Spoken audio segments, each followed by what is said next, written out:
Paul Hunter. He is an epidemiologist at the University of East Anglia. Welcome to the programme. Now, when I heard about the Hong Kong reinfection story yesterday, the case, I was very worried, and I'm sure many of our viewers are concerned too. How concerned should we be now that there are 3? Well, I don't think this is actually much of a surprise.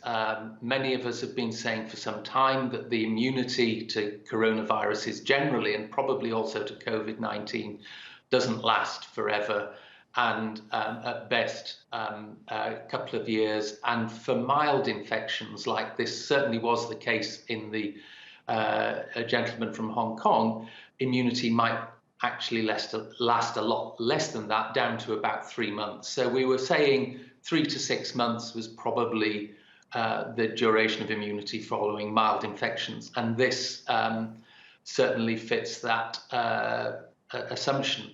I think that the critical thing is that his recent infection has been effectively asymptomatic. And if he hadn't been travelling, he probably wouldn't have been swabbed because he didn't have symptoms.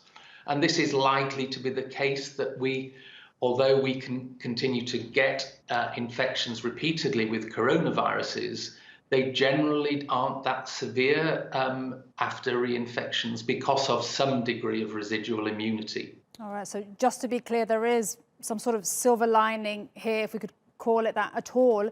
Reinfection could be less severe.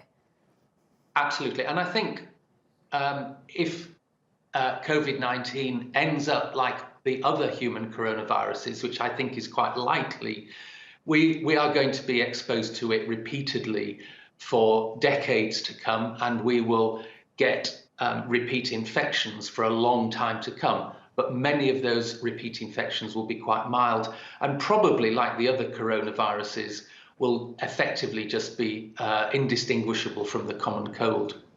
And in most cases, yeah. And Paul, it does seem that the virus, I hate to say it, is winning. How concerned are you about the winter that is coming to this part of the world where you are, where I am? Indeed, and I think it's almost certain that during the winter that we will see increases in cases. Probably as many infections as we saw in the first round, but maybe not as severe illness. In the first wave of the epidemic across most of Europe, the disease was predominantly spreading in elderly people because it was spreading through hospitals and in care homes in the UK.